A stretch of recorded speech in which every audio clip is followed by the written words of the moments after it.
traders, FX Pip Collector here. Today is Wednesday, November 13th, and I'm going to be analyzing the pound US dollar, starting on the monthly, working my way all the way down to the 1 hour time frame for the full top-down analysis.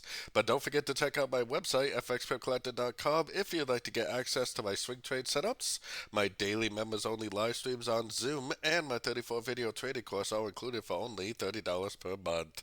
So the pound has been making a very strong move to the downside, as you can see. Now this could end up making a higher low and turning back up like that, making like a running correction.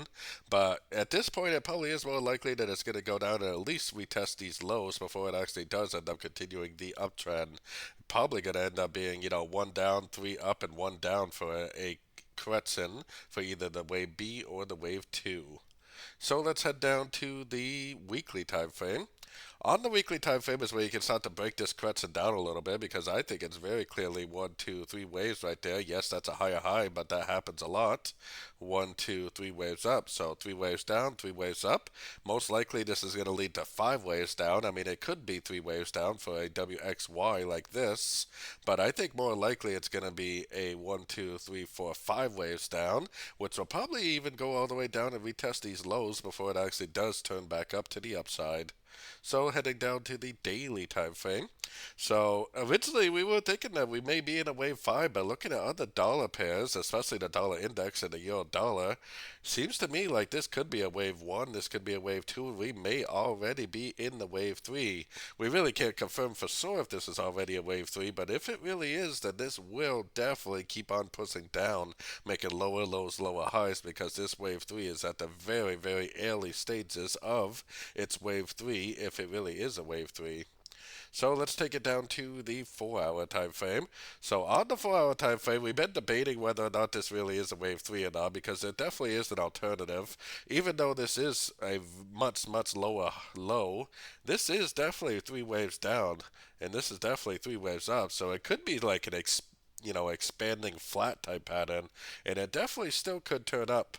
So if we do see a break to the upside, I mean, there definitely is a chance that this is like the ABC forming for either an ABC of B, or an ABC of 2.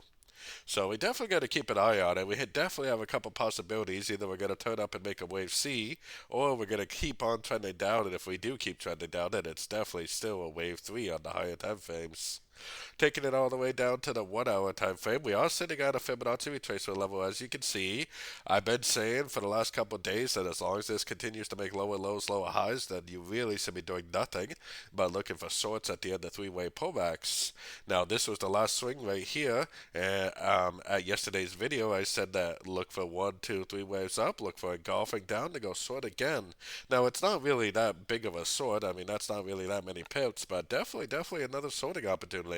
But the good thing is that now the structure is right here, so if we do get a break of this structure, then that would at least prove to me that this whole move down is over. And if this whole move down is over, then it's either going to make a correction to this move down, or it's going to make a very impulsive move to the upside for a trend reversal. Now, today is CPI inflation data for the US. Seems like a good time for a possible trend reversal, but like I said, I do see the possibility that this is a wave 3 on the higher time frames, and if it is a wave 3, this thing has got a lot of downside potential left in it.